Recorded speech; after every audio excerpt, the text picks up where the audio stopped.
Yes, America is Europe's enemy now. God help me. Okay. We need to have a little conversation about this, don't we?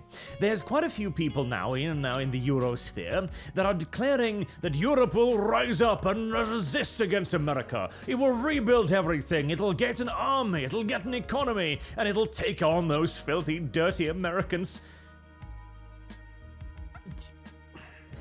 It's kind of the whole Canada thing is sort of a microcosm of this, right? Where I've seen so many memes right now where, like, okay, when Canadians have dozens of illegal immigrants flooding into their country, ruining their societal structures, Canada is like, yay, diversity. But then America goes, hey, you should become the 51st state. Suddenly they're cocking shotguns and going, we will fight to the death for our clay. You were giving it up about 5 seconds ago. The same with Europe. God damn it. As a European myself, although Norway is not part of the EU, of course, we've been asked to join twice. We've said no twice, and even after a double no go away, even now, you can't go 3 or 6 months in Norway without a mainstream paper going, hey, maybe we should vote on joining the EU again. No, it wasn't a good idea back then. It sure as hell is not a good idea right now. But anyways, after years of getting overrun by hostile migrant populations that have demonstrably screwed our countries beyond belief, now that America's going like, hey, you need to shape up, seriously, we can't be the only ones protecting you. They were like, oh, how dare you, this means war, sir.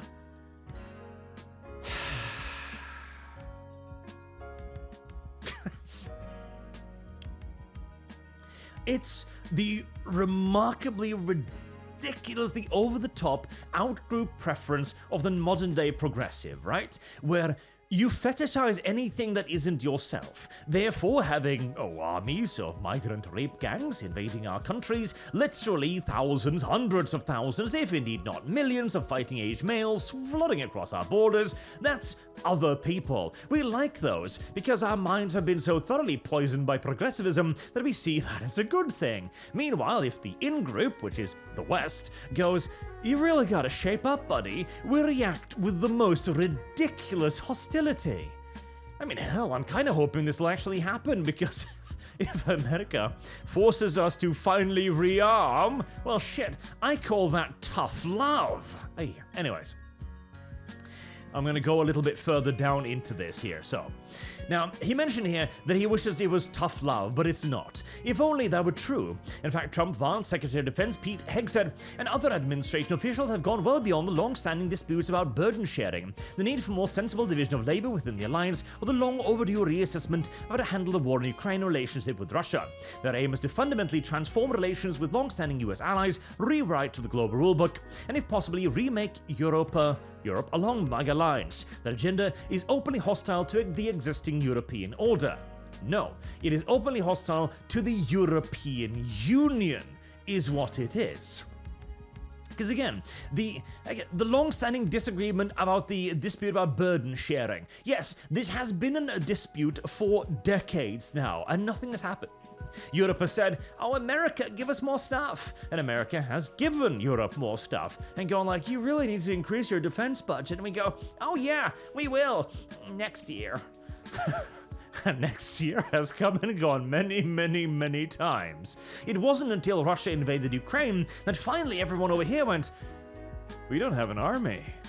Shit. America? God damn it. And hey, luckily, we are now beginning to build one again, thank God, but it's... Europe was at fault for this, there is simply no question about it. And now that America is finally going, you have to, and we're not asking, finally we are doing it. You can't complain like, oh, this has been a dispute. No, this has been us refusing, and America finally going, okay, well, fuck you then. Literally, it's as simple as that. Even as somebody who would like to take Europe's side in this stance, because I think Europe could genuinely be an absolute world power, probably even the superpower of the planet, it needs to actually start doing something other than taking care of the third world, surprisingly enough. First, Trump's repeated threats to impose costly tariffs on close allies, either to coerce confessions or other issue, or solely because they are running trade supplies with the United States, is hardly an act of friendship. We haven't been particularly friendly now, have we? Serious trade disputes have occurred in past course, and prior US presidents have sometimes played hardball with our allies on the issues, but they have not done so capriciously or used transparently dubious national security rationales to justify them. No, the rationale is simple. America doesn't want to do this anymore. That is the rationale. And that's the thing. That is a good enough rationale. No, my stick is larger than you. I've tried to help you. Don't want to anymore. There you go. Literally. And what can Europe do? Huff, puff, and whine about it. And the only reason we're in that position is because we placed ourselves in it. Secondly, not only has Trump made it clear that he thinks great powers can and should take things they want, which is a valuable lesson the world really needs to learn, as somehow we forgot about it in the last 50 years, but he has made no secret of the fact that he covered some of our allies' possessions. No wonder Trump is not troubled if Russia ends up with 20% of Ukraine, given that he wants all of Greenland, many may reoccupy the Panama Canal Zone, thinks Canada should give up its independence and become the fifth US state, and raves about taking over Gaza Strip. All of this, by the way, has achieved exactly what Trump wants. I'm going to take over Greenland, mining concessions from the Danish. I'm going to take over the Panama Canal. Panama breaks its treaties with China. The Canada one, honestly, seems like the most ridiculous one, as, trust me, you don't really want Canada. It's just going to be a larger California for you. I don't think you want it, frankly. Nor do I think you're in a very good position to take it, either. Remember the out-group, in-group preference? A lot of Americans will genuinely fight to the goddamn death in some of the most inhospitable territories you've ever seen. Remember Afghanistan? Remember America's long-standing history of being unable to subjugate any fucking population whatsoever? Again, this is more to coerce concessions out of Trudeau than a genuine threat, I think. Third, most importantly, Trump, Elon Musk, Vance, and the rest of the MAGA team are openly backing illiberal forces in Europe. No, they are backing your competition. As this, of course, entire point here is about AfD in Germany, Alternative for Deutschland, which recently made an amazing election, increasing their share of the vote by 10% in one election, bearing in mind that Germany has like 8 parties and seizing 20% of the country. That is huge. They are the second largest party in Germany now, and as there still will be no fixes going in the next 4 or 5 years, they'll be the largest party in Germany next election round. And again, Europe does not have a leg to stand on here. Europe, the European Union more correctly, is a censorious force. It is an oppressive force. Hell, they were talking about EU declares caffeine harmful to humans if swallowed. Thank you, Disco. Just the other day. Europe itself has admitted that it is strangling itself bureaucracy and overarching controls. The European Union is a supranational entity that enforces its will unilaterally upon all of its member states, with the populace of those member states having absolutely diddly-dick nothing to say in it. The European Union has no leg to stand on when it comes to criticizing others for failures of democracy, particularly in Germany, as the established parties attempted to ban AfD right before the election, only being swayed away from the idea by how incredibly unpopular it made them. Again, when then America goes, hey, you look like a genuinely oppressed opposition party, we want to help you, you can't simply go, oh, but they're not established. Oh, tough shit, I guess. Rearmament's assessment that the United States, now an adversary to Europe, is only partially correct. Therefore, because Trump and his minions support European far-right nationalist movements that share their basic worldview, everything I don't like is far-right, they are hostile to a vision of Europe as a model of democratic government. It isn't. Social welfare, enormous waste and bureaucracy, openness, the very thing that's ruining our society right now, and rule of law. Except if you're white, of course, in which case, the brown person over there accused you of something. Political, social, and religious tolerance. What was that Popper quote again? You cannot be tolerant of the intolerant, lest they fail to tolerate you. Or reach for the sword and the pistol, I think was the exact quote. and transnational cooperation, hey, which we had until we decided to take advantage. One might even say that they would like America and Europe to have similar values. Imagine that. The problem is that the values they have in mind are incompatible with genuine democracy. Again, the European Union, a largely unelected body, ruled by a person who nobody can goddamn vote for, is lecturing us about democracy again. This is nothing more than a buzzword to these people. It is a shield behind which to hide to spit venom at their opposition. Literally all it is. Trump and co. thinking treating Europe as an enemy risks it all because they believe Europe is a declining region and incapable of getting its act together. Well, do you blame them? Undermining efforts to strengthen European unity by backing the far right also makes it easier for Washington to play divide and rule. On the other hand, openly bullying other countries tend to encourage national unity and a greater willingness to resist. This is actually true, but where do you think this will to resist will primarily come from? Well, hopefully, companies like AfD or parties. And the chaos Trump and Musk have been unleashing here in the United States, you mean cutting costs? Actually genuinely trying to clean up the federal government, which, bear in mind as well, does have its difficult portions. They have fired people who shouldn't have been fired. They have caused havoc that could, if dealt with more subtly and, properly, could have been avoided as well. Elon's massacre of the federal institutions is not without flaw by any stretch of the imagination, but it has to be done. Again, this is the point we return to again and again and again. If you have allowed yourself to create a tangled mess of ungodly proportions, a Gordian knot of ridiculous size, Alexander's solution is literally your only option at that point. There is no untangling the mess you have created, largely by design. Finally, if America is now an adversary, Europe's leaders should stop asking themselves what they need to do to keep Uncle Sam happy and start asking what they must do to protect themselves. Well, yes, that is what they should be thinking. Europe should be thinking, how does Europe defend Europe instead of relying on America? However, then comes the point. If I were them, I'd start inviting more trade delegations from China and start developing alternatives to the SWIFT system of international finance payment. Now, that is actually a good idea, yes. Europe should have its own system of international payments. Hopefully without the European Union's involvement, but we should have that. But China?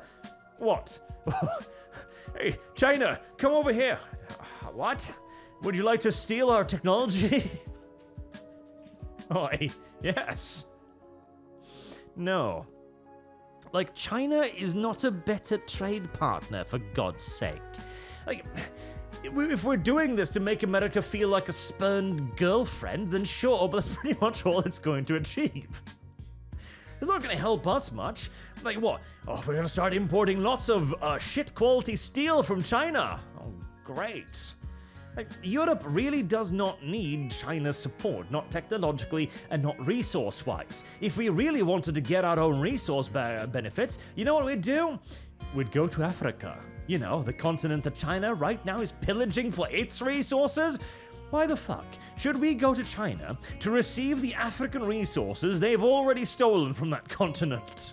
No, if Europe is actually going to get back to the powerhouse colonial days, let's go the whole fucking 9 yards, shall we? Ugh. European universities should increase collaborative research efforts with Chinese institutions. Why?